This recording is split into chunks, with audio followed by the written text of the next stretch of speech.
eu falei que cada pessoa herdava uma energia dos antepassados, tanto boas quanto ruins, né? Positivas ou negativas.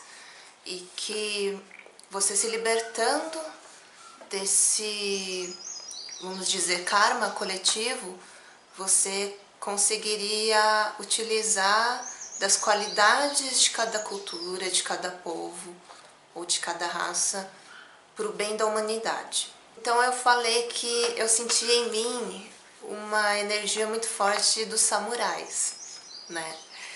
Que por vir de uma cultura milenar, né? Uma cultura japonesa, eu sentia essa energia forte desses guerreiros, tá? Eu acho que todo descendente de japonês tem isso, tem essa energia vinda desses antepassados, né, guerreiros. Então, hoje eu queria falar sobre os heróis, tá? Sobre a jornada do herói, sobre os arquétipos de herói. Cada pessoa tem uma predominância de um poder, de uma característica, né, ou de um dom desses heróis das histórias, né, das histórias antigas, das mitologias.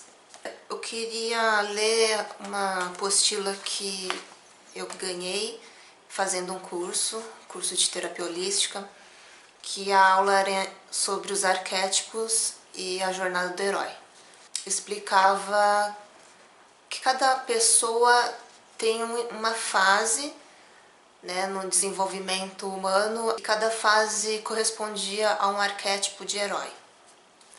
Só que inicialmente todo mundo não é exatamente um herói, né?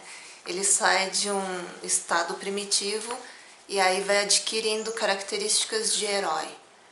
Então aqui eu vou ler, assim, bem resumido mesmo, cada fase de herói, desde o princípio primitivo, humano, e as etapas de cada herói, né? Eu só queria ler começando com essa frase, que é essa. Herói é a pessoa que supera, por meio de muita luta, as limitações de sua história pessoal. Vive e morre como um homem moderno, mas renasce como um homem eterno e universal. Joseph Campbell. Inclusive tem um livro dele, né, que é A Jornada do Herói. Aqui é baseado no estudo de Jung, tá? Ele fala muito de arquétipos, que é um modelo comportamental do inconsciente coletivo da humanidade. Então, todos nós estamos influenciados por esses arquétipos. Eu vou começar falando sobre o estágio primário do homem, que é o inocente. O inocente não é propriamente um herói ainda, é de onde a gente começa o nosso desenvolvimento. Mito, a queda do paraíso. O inocente vive no mundo anterior à queda do paraíso. Ainda vive no paraíso, onde a vida é bela e todas as necessidades são facilmente satisfeitas, numa atmosfera de desvelo e amor. É perfeitamente feliz e inconsciente do mundo ao seu redor. Nesse estágio há sempre uma figura amorosa, maternal ou paternal que assume esse papel de satisfação de todas as necessidades do inocente. O equivalente mais próximo dessa experiência pode ser encontrado na infância, para aqueles que tiveram uma infância feliz, ou nos primeiros estágios de um romance, ou em algumas experiências místicas, ou qualquer experiência positiva. Muitos afirmam que esse mito é o ideal de como as coisas deveriam ser. A inocência é um estado natural da infância, mas quando se estende até a idade adulta, torna-se um arquétipo que fragiliza o ego, ou a personalidade, pois a pessoa se torna narcisista e ingênua, achando que todos devem protegê-la e fazer tudo por ela. Fica sempre esperando que alguém resolva seus problemas, e se o outro não fizer, acabará criando aborrecimento e despertando emoções negativas como uma criança mimada, cujos caprichos não foram atendidos. Na realidade, a inocência é um estado de torpor e o inocente não é exatamente um herói. Isso aqui é o que a maioria da humanidade vive, por mais incrível que pareça. É a fase do inocente e a fase do órfão que eu vou ler agora, tá? Talvez seja mais a fase do órfão, né? Ultimamente é mais a fase do órfão. Agora o órfão. Mito, lobo mau. O órfão é um idealista desiludido, e quanto maior for seu ideal de mundo, pior lhe parecerá a realidade. O mundo é considerado perigoso, com vilões e ciladas por toda parte, sentindo-se como uma donzela em perigo, obrigada a enfrentar um ambiente hostil, sem poder e habilidade para tal. A lei que impera é a da sobrevivência. O lema é olho por olho e dente por dente, onde é preciso atacar os outros antes que eles ataquem você. Esse estágio é tão doloroso que não raro as pessoas recorrem a válvulas de escape, como drogas, sexo, trabalho em excesso, consumismo, etc. O arquétipo do órfão é muito espinhoso, pois sua realização consiste em sair da inocência e da negação para aprender que o sofrimento, a dor, a carência e a morte são aspectos inevitáveis da vida. Está sempre procurando um culpado pela sua infelicidade, ele próprio ou uma outra pessoa. O órfão anseia fortemente voltar ao estado da inocência, estando sempre à procura de pessoas que cuidem dele. Um grande pai, um grande ídolo, um grande chefe de governo que irá resolver todos os seus problemas. Isso aqui é a característica dos ideólogos, das ideologias. Elas sempre culpam o que está fora, sempre tem inimigo por todos os lados, a pessoa é uma vítima e ela precisa de um ídolo para cuidar delas, um governante para suprir as necessidades dela. E é isso que a maioria no mundo vivencia. São aqueles pseudos revolucionários, né? Porque para mim revolucionário de verdade tá muito além, tá bem acima dessas coisas políticas, tá? Revolucionário é uma pessoa que se baseia na sua sabedoria espiritual, né? Não somente nos seus conhecimentos, mas algo muito mais profundo e muito mais interno. Então, a maioria da humanidade vive o inocente e o órfão, que nem heróis são. E aqui começa a primeira fase do herói, a primeira etapa, né? Que é o mártir. O mito do mártir é rituais de sacrifício, o Cordeiro de Deus. A base de toda crença religiosa sobre a fertilidade está o conhecimento de que a morte e o sacrifício são pré-requisitos para o renascimento. Enquanto o órfão busca ser o alvo do sofrimento, o mártir o acolhe sob a convicção de que assim conseguirá a redenção. O sacrifício e o martírio podem representar um passo para além do egocentrismo e narcisismo do inocente e do órfão. É o reconhecimento de que não sou o único no mundo e que posso decidir fazer algo de bom, não para mim, mas para os outros, mesmo que isso implique em algum sacrifício. O sacrifício, entretanto, deve ser encarado como uma tarefa evolutiva, e não um sacrifício em si mesmo. Ele deve implicar necessariamente um aprendizado, pois sacrifico algo para aprender algo. O verdadeiro sacrifício é nobre e transformador. O verdadeiro mártir dá sua vida para tornar o mundo melhor ou para salvar uma vida. O estágio do mártir exige certa dose de sintonia superior. A doação saudável respeita tanto aquele que recebe quanto o que doa. Se ao doar ou me sacrificar, Sinto-me usado, então não é verdadeiramente doação, pois o verdadeiro sacrifício não exige recompensas, nem reconhecimentos. A recompensa é o próprio aprendizado conseguido. Na realidade, não nos sacrificamos pelos outros, mas sim aprimoramos-nos e nos definimos enquanto ser. Enquanto sacrificamos certas coisas em prol de outras, entalhamos um novo ser, uma nova identidade. Deve haver um equilíbrio entre saber dar e saber receber, pois não saber receber também pode ser sinal de orgulho. É um exercício contínuo de valores.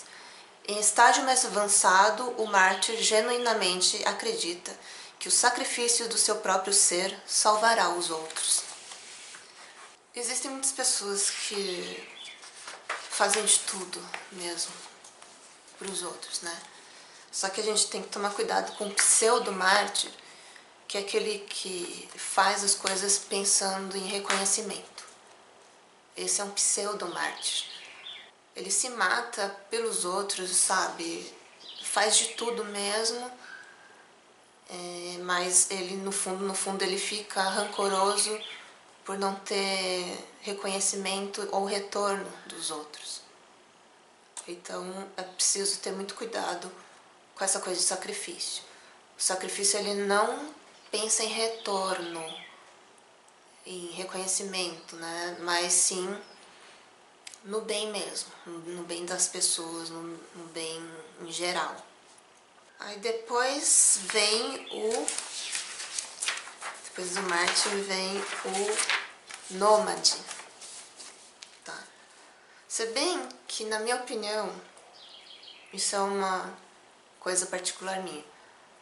Esse que eu vou falar, o nômade, na minha vida ele veio antes do que o mártir. Pra mim. Pra minha vida.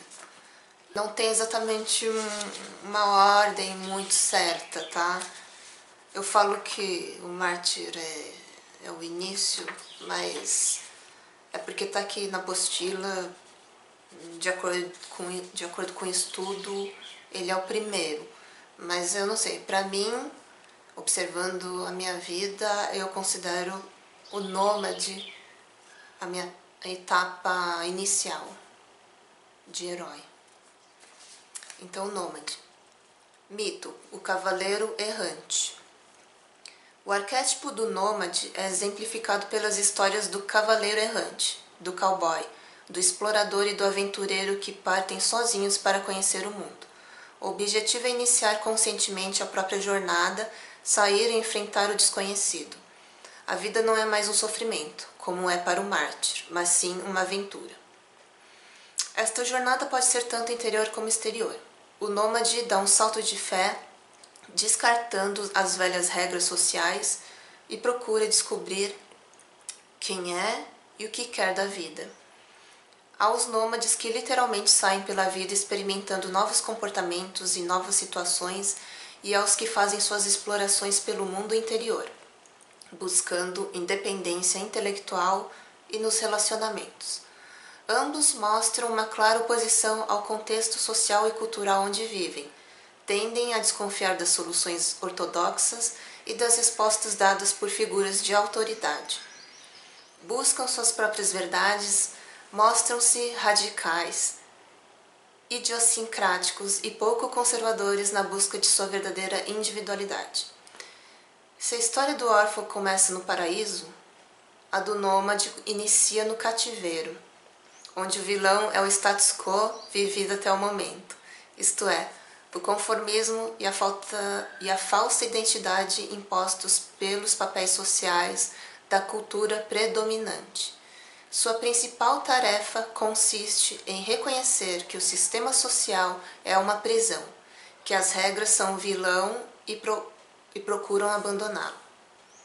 Esse é o estágio da separação, que de certa forma implica em virar as costas para os cuidados, obrigações e responsabilidades da vida cotidiana em favor da sua autodescoberta e autorrealização pessoais. Quando os nômades saem da realidade de consenso e começam a ver o mundo e a si mesmo com seus próprios olhos, enfrentam o medo de serem punidos com isolamento perpétuo, mas mesmo assim decidem abandonar o mundo conhecido em prol do desconhecido. Não importa o quanto tenham aprendido acerca da doação e da renúncia, seus sacrifícios de nada valerão enquanto não souberem quem são. Comigo aconteceu primeiro, porque como eu fui muito nova para o Japão, eu assim escolhi sair do meu cotidiano, né, da minha vidinha comum, para explorar novos horizontes. Então, desde muito nova, desde adolescente, isso aconteceu comigo. Então, talvez por isso que tenha invertido, né? O nômade veio primeiro e depois o mártir. Eu não sei nas outras pessoas. Com 16, 17 anos eu já enxergava prisão no sistema. Eu já via a sociedade como um cativeiro. Eu não sabia exatamente explicar o que era, entender direito o que era, mas eu via tudo muito artificial. Então por isso eu meio que fugia, né? O nômade ele sai meio que para fugir mesmo da prisão. E eu vivia fugindo. Quando eu ia pro Japão, ficava um tempo lá, trabalhava alguns anos e voltava pro Brasil. Aí depois ficava um tempo no Brasil e voltava de novo pro Japão. Essa fuga era disso, era dessa prisão. E tem o pseudo-nômade que eu acho que é aquele que simplesmente se isola, foge dos problemas mesmo, né? Não é para buscar uma independência. Eu acho que de início foi um pouco para fugir, né, dessa sensação de aprisionamento, foi uma espécie de fuga dos problemas, mas conforme o tempo você vai mesmo adquirindo uma independência, libertação mesmo, né? Das regras, das normas, tá? E aqui eu não tô falando que toda norma tenha que ser descumprida, não é isso. Não é ser um revoltado. Mas existem coisas que nos limitam demais, né? E fazem da gente realmente um marionete, um robô. Então a gente tem que começar a discernir isso, aquilo que nos prende demais, que faz a gente ser algo totalmente diferente do que a gente é mesmo, e daquilo que é realmente necessário, né? Que a gente tem que respeitar, como as leis e tudo mais, né? Mas existem certas normas também que são necessárias para se viver de forma saudável. E o nômade, ele é um desbravador, né? O nômade é isso. O próximo é o guerreiro. E o guerreiro. O samurai. Mito. Jasão e o Minotauro. Herói que mata o dragão e salva a princesa. O nômade identifica o dragão e foge. É aquilo que eu falei. O nômade foge. O guerreiro permanece e luta. Esse é o arquétipo que define o herói e o comportamento de heroísmo da cultura ocidental. Quando as pessoas têm a coragem de lutar por elas mesmas, poderão mudar seu mundo pela afirmação de sua vontade e por sua expectativa de um mundo melhor, onde o bem sempre triunfará sobre o mal. O guerreiro O guerreiro percebe o mundo dualmente, como um choque entre opiniões, ideias ou valores conflitantes, e hierarquizado, onde a principal preocupação é quem ou o que é superior ou mais valioso. No nível material da vida, a consciência do guerreiro inclui a autodefesa, disposição e capacidade de lutar para defender-se, e de autorrealização, disposição e capacidade de lutar por seus ideais. No nível psicológico, a consciência do guerreiro está relacionada com a criação de limites saudáveis para que saiba onde seu espaço termina e começa o das outras pessoas, além de fazer valer seus direitos. no nível mental. O arquétipo do guerreiro nos ensina a discernir, a ver qual caminho, ideias e valores são mais úteis e favoráveis à vida. No nível espiritual, ele significa aprender a diferenciar energias e teologias espirituais, isto é, saber reconhecer quais trazem vida e quais matam ou mutilam a força vital dentro de nós. Eu acredito que o meu momento é do guerreiro. Eu sinto que a energia do guerreiro ele está se desenvolvendo muito mais agora, nesse momento de vida. É por isso que muitas vezes eu sou um pouco agressiva na minha atitude, na minha convicção, tá? Eu me posiciono muito bem, muito claramente nas minhas ideias, nos meus princípios. Isso está muito forte. Antes eu não tinha isso, tá? Antes eu ainda era bem perdida quanto a uma posição mesmo. Essa energia que vem do guerreiro, esse desenvolvimento que acontece agora comigo, ele vem com muita força e por isso muitas vezes eu sou muito contundente, muito firme nas palavras, às vezes eu chego a ofender, tá? Eu tô percebendo isso aos poucos e trabalhando isso. Porque como eu nunca tive essa energia, sempre fui muito submissa, me inferiorizava muito, essa energia do guerreiro veio com muita força de uma vez, de forma muito radical. Então sim, vai ter horas que eu vou ser muito contundente. Eu ainda estou trabalhando isso, eu estou observando isso. Mas sem julgamento. Por isso que eu falo, eu não posso me criticar, não posso me conter ou reprimir isso, porque reprimir isso não vai adiantar. Não vai adiantar. Eu tenho que direcionar essa minha energia para as coisas construtivas, coisas criativas principalmente, né? Eu tenho que focar essa energia do guerreiro para as coisas criativas e para conscientizar as pessoas, principalmente, né? Por isso que agora eu estou gravando bastante vídeo. Um tempo atrás eu estava escrevendo muito, porque é uma energia muito forte de exteriorizar isso, de colocar a minha ideia, o que eu sinto, os meus valores, tudo para fora e mostrar para as pessoas. E a gente deve se posicionar nos valores verdadeiros, espirituais, tá? E o meu momento eu acredito que é esse do samurai. Só que não é pra ficar com medo, né, também, não é isso. O samurai, ele é consciente, né, ele tem o código deles de moral, né, de honra, código de honra. Então, assim, e o próximo que vem é o mago, que é o último. Tô esquecendo de uma coisa, de falar sobre o desequilíbrio do guerreiro, tá? Isso daqui é importante. O pseudo-guerreiro. O pseudo-guerreiro luta principalmente para provar sua superioridade, numa espécie de mecanismo para desenvolvimento da autoconfiança, a qual jamais será alcançado se não souber realmente quem é.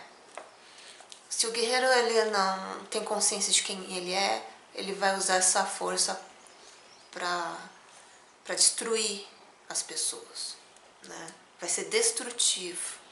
Suas atividades caracterizam-se principalmente pela luta para vencer a qualquer custo, seja no trabalho, no esporte ou no lazer. Ele não poupa as pessoas, ele não reflete, não pondera, né? É um sanguinário, vamos dizer. Nossa cultura reforça de tal maneira esse arquétipo, principalmente para as pessoas que ocupam posições de poder, que o modelo matar o dragão se torna a única realidade. Para isso, precisam se concentrar nos fatos, na tentativa de serem mental e emocionalmente durões e realistas, Caso contrário, não conseguem matar o dragão. É uma coisa que tá sempre tentando provar, né, para as pessoas, se autoafirmar, né, perante as outras pessoas. Esse é o pseudo-guerreiro. Então, o próximo é o mago. O mito do mago é Gênesis e história sobre a criação do mundo. O arquétipo do mago nos ensina sobre o processo de criação, sobre nossa capacidade de criar aquilo que jamais existiu, sobre a afirmação do nosso papel de co-criadores do universo. Assumir essa cocriação com o universo exige que assumamos também a responsabilidade pelos resultados, sejam eles desejáveis ou aparentemente indesejáveis. Digo aparentemente, pois tudo no universo tem seu lugar e sua razão de existir. Tudo pode e deve ser integrado à existência. Quando entramos na jornada do mago, começamos a nos responsabilizar por nossas próprias vidas e por tudo que criamos. Entramos no mundo mágico, onde o que não existe pode passar a existir e descobrimos que a vida é um processo infinito de criações. Dar-se conta que cada um de nós é um mago, que cada um de nós é um criador e não apenas criatura, é um dos últimos passos da jornada do herói, para encontro de sua individualidade, self. Entretanto, enquanto não abandonarmos a concepção do órfão, de que o mago é uma outra pessoa, aquela que faz magias para nós, sempre seremos vítimas dessa magia, enquanto lutarmos com nossas questões de identidade e vocação, sempre haverá a possibilidade de usarmos nosso poder destrutivamente. Uma outra coisa sobre o mago é que muita gente quer chegar nesse estágio sem passar pelos anteriores, sem se desenvolver nos outros arquétipos. A maioria dos espiritualistas já querem chegar nesse estágio do mago. Já querem que sua vida flua de acordo com o universo, sem realmente desenvolver aqueles outros heróis. Então, assim, eu acho válido e eu acredito muito na questão de ser o criador e o co-criador com o universo, né, das coisas da nossa vida. Eu acredito que as coisas que a gente acredita se realizam quando a gente tem muito amor, esperança, não expectativa, mas assim, uma esperança, um sentimento de amor, de dedicação. Dedicação não esforço e aquela coisa que você se esforça e se cansa muito e é um esforço, mas no sentido positivo da coisa. Você sente alegria nesse esforço. Por mais problemas, obstáculos que possam vir, você enfrenta com alegria, você enfrenta com vontade. Esse é o esforço. Então eu acredito muito na criação, na realização, no poder de realização que a gente tem. Quando eu falo de física quântica, eu nunca critico esse assunto em si, como eu já falei no outro vídeo. Eu fiz curso de terapia holística e lá eles ensinam muito sobre isso, né? Sobre o poder da atração, sobre o nosso poder de criação. Só que existem coisas que são muito mais valorosas e importantes do que simplesmente atrair as coisas para sua vida. É isso que eu sempre estou tentando falar. Não é ruim ter coisas na sua vida, se realizar. Só que se você simplesmente só atrai as coisas, realiza seus sonhos e não desenvolve algo muito mais profundo dentro de você, não desenvolve esses outros heróis que eu falei, tudo fica falso, tudo fica sem sentido pela metade. É por isso que é preciso muito autoconhecimento, um mergulho muito profundo no autoconhecimento, de você descobrir realmente quem você é. Porque se você não sabe ainda realmente quem você é, você nunca sentiu esse ser que você é, tudo vai ser usado de uma forma errada, destrutiva. Como aqui eu falei do guerreiro, o pseudo-guerreiro, ele usa essa energia realmente para destruir as pessoas. Ele não eleva, né? Ele não eleva a consciência. O guerreiro saudável, ele muitas vezes vai ter que ser um pouco mais ativo, contundente, mas ele vai saber, ele vai ter sabedoria, ele vai saber usar a espada, né? Como eu falo, ele vai seguir um código de honra como samurais, né? Ele não vai lá simplesmente matar e pronto, ele tem seu princípio de honra, de dignidade, de honestidade, de justiça. Esse é o verdadeiro herói, guerreiro. Para todos esses arquétipos é preciso ter um autoconhecimento. Não total autoconhecimento, porque isso daqui é um desenvolvimento, né? Começa do inocente, vai para o órfão, passa para o mártir, mas conforme essas etapas você vai se autoconhecendo. Mas o estágio do mago já é um estágio onde você tem que ter um conhecimento muito aprofundado de si mesmo.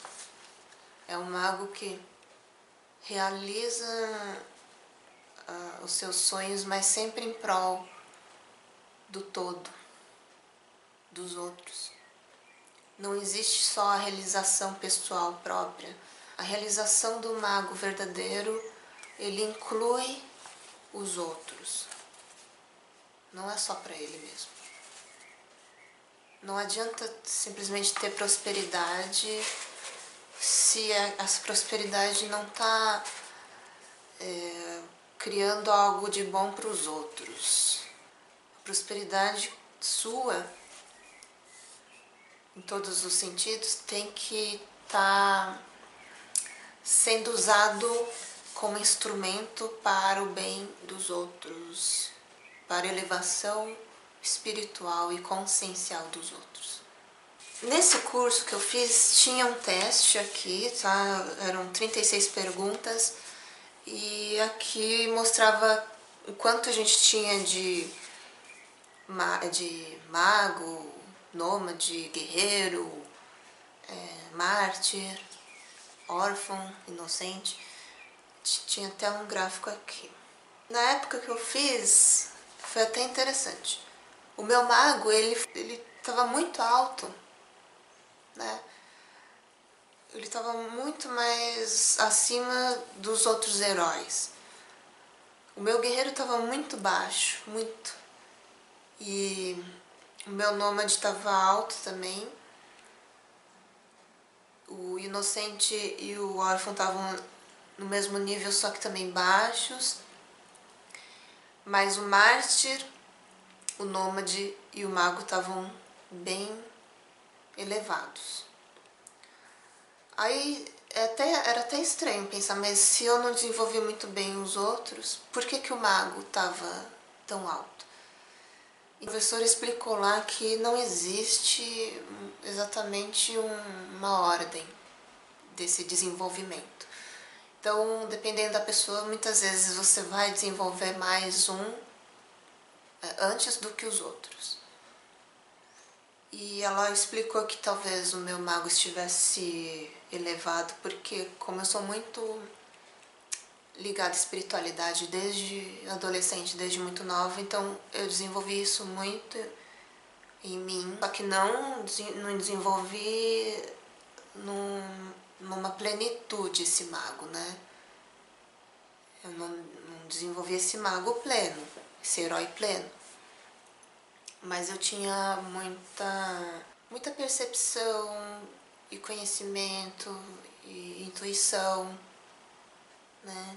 Então, o meu mago ele foi bem desenvolvido. Aí, refazendo esse teste hoje, foi também uma coisa interessante que eu vi. O órfão e o inocente diminuíram mesmo, ficaram bem mais baixos. O Marte também deu uma diminuída boa e subiu bem o guerreiro.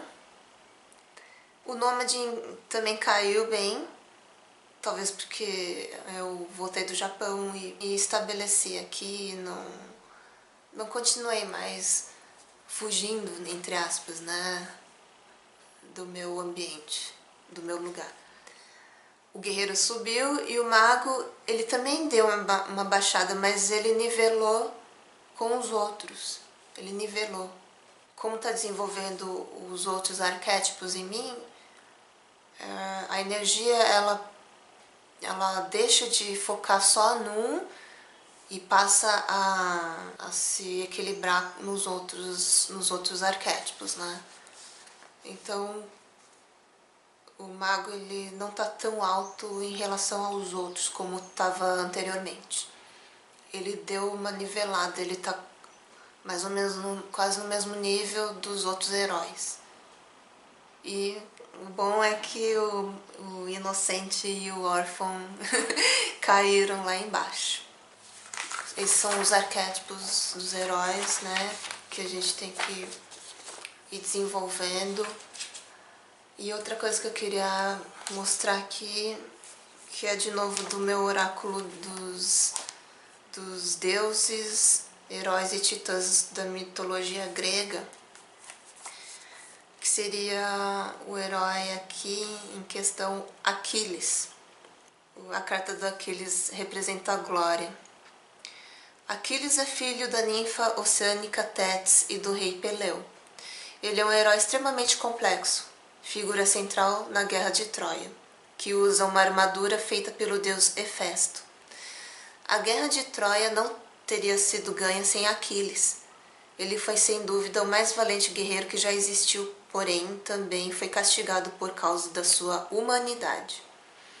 Ele foi capaz de sentir um grande amor, dor, orgulho e uma raiva que rivalizava com a dos próprios deuses. Quando lhe foi dito que ele poderia viver uma vida longa e confortável ou ir para Troia e morrer com glória, ele escolheu lutar. Apesar da sua habilidade como guerreiro, foi morto por Paris, conhecido por ser um covarde no campo de batalha, que atingiu Aquiles com uma flecha no calcanhar, supostamente o único ponto vulnerável do seu corpo. Aí a mensagem da carta é o seguinte: Aquiles apareceu para lembrá-lo de que o maior dos guerreiros tem dentro dele o maior dos amores. Essa é a vulnerabilidade que ele aceita, pois é melhor morrer pelo que você acredita e pelo que ama do que viver confortavelmente sem amor ou coragem. Ele representa nosso desejo de glória e imortalidade, e a complexidade e a dor que acompanham nossa busca por elas. Ele aceita o inevitável e, no entanto, busca significado e propósito. Esse é o fio que liga toda a humanidade. Se você tirou essa carta, pode ser um sinal de que anseia pela glória e por se dedicar a uma causa maior. É hora de se lembrar de que o maior dos guerreiros é o que tem o maior coração, e para realizar grandes feitos agora, você precisa ser capaz de encarar a vulnerabilidade, revelar algo muito profundo da sua natureza e que faz de você um ser humano. Essa vulnerabilidade o ligará a todos os outros seres humanos e lhe dará força para atingir o que deseja. É o momento de viver e respirar a paixão que existe dentro de você, pois é ela que o levará rumo à glória. Isso aqui é importante para a gente pensar o seguinte: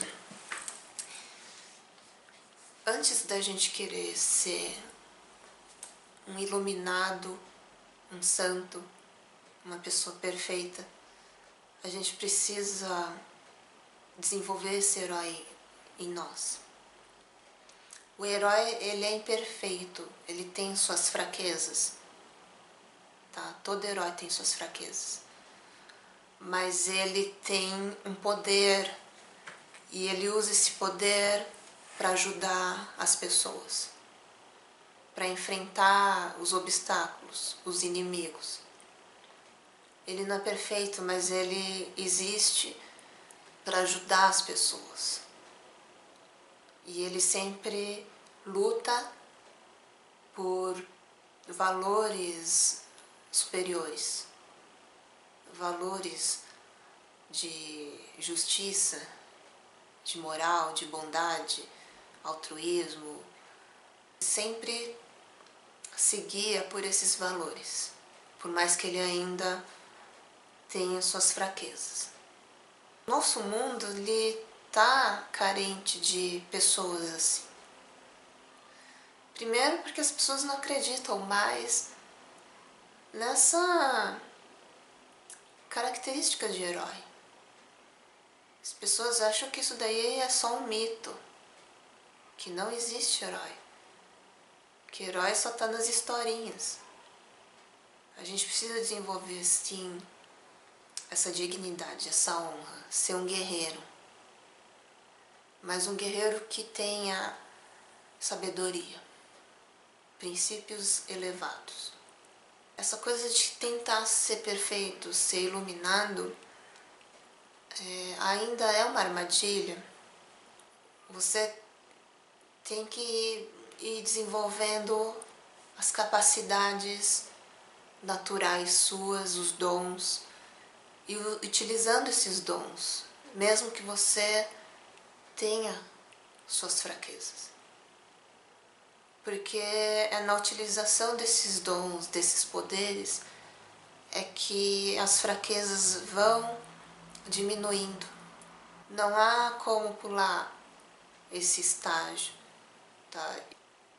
Antes eu realmente acreditava que a gente tinha que atingir esse estado mais pleno, perfeito, né? Mais iluminado, mais sábio, consciente. Mas se você for estudar a filosofia, eles falam muito sobre os heróis. A energia do herói já estava se desenvolvendo em mim, já faz um tempo, né? Eu não tinha ainda muita consciência. Eu sabia que tinha alguma coisa em mim diferente, mas eu não tinha consciência exatamente do que era. Mesmo com esse estudo que eu tive no curso, eu ainda não tinha exatamente muita consciência do que estava acontecendo comigo. Aí com alguns conhecimentos de filosofia, eu vi que essa etapa do herói, tá, ele é muito, muito importante, principalmente agora, nos dias de hoje. Se você não atinge esse estágio de herói, a sua vida fica sem sentido. Ela se torna medíocre. Você acha que tá fazendo algo de bom, né? Eu não tô desprezando isso. Você pode fazer coisas boas para as pessoas.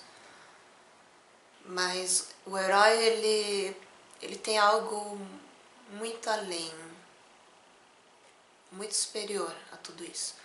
O herói, ele sacrifica o reconhecimento das pessoas, a aceitação das pessoas, tudo por uma causa muito justa, muito íntegra. Ele não se importa de ser criticado, de ser julgado, tá? Ele está sempre pela verdade, ele é fiel aos valores internos. Então o herói, ele está muito em falta, né, hoje em dia, assim. Mas todo mundo tem esse potencial de herói, todo mundo teve experiências na vida que, de certa forma, foi o princípio desse arquétipo de herói. Eu vejo pela minha vida, pelas coisas que eu passei, então não tem como eu negar isso mais em mim, tá? Eu não estou dizendo que eu seja superior aos outros, mas eu me considero uma pessoa que superou várias coisas muito difíceis, muitos sofrimentos, muitos obstáculos e assim, eu consegui fortalecer essa consciência através dessas batalhas, dessas lutas. Eu enfrentei tudo isso, não me deixei cair pelas dificuldades. Então sim, eu relembro o meu passado, a minha história, eu conto, eu escrevo, para realmente deixar como exemplo a coisa da superação. De que todo mundo pode superar o que for na sua vida. Todo mundo tem essa capacidade. E não é uma vaidade, não é um orgulho besta mostrar isso para os outros. Não, é simplesmente incentivar os outros e dizer que cada um tem esse potencial de ser um herói. Então, não é vergonha você se considerar um herói. A gente precisa, ainda mais agora, nos tempos que a gente está vivendo, a gente precisa de heróis. A gente precisa de pessoas que confiam em si mesmas, pessoas que estão desenvolvendo seus dons para lutar contra toda essa destruição cultural, moral, tá? Tudo isso que realmente destrói uma civilização, uma cultura. Quando eu falo de cultura, eu não falo de um padrão meramente egóico que a sociedade nos implantou. Não, eu falo de uma cultura baseada em valores mesmo elevados. Porque antigamente existiram sábios, muitos sábios, que passaram muitas coisas valorosas, importantes. É nesses sábios que a gente tem que tirar o aprendizado, o exemplo. É deles que a gente tem que tirar esse aprendizado. E não achar que é algo inalcançável. Eu acho que todo mundo tem que resgatar esse herói dentro de cada um. Seja você um herói, não duvide disso, de que isso é possível. Relembre as coisas que você enfrentou e que você conseguiu superar. Compare o que você é hoje com o que você era antes. Você é um herói, você está nessa jornada de herói. Você é poderoso. E o mundo precisa de você. Urgentemente precisa. Então, todos os heróis unidos, com todos os poderes unidos, a gente consegue reverter essa destruição que está acontecendo no mundo. Então, até a próxima, até mais.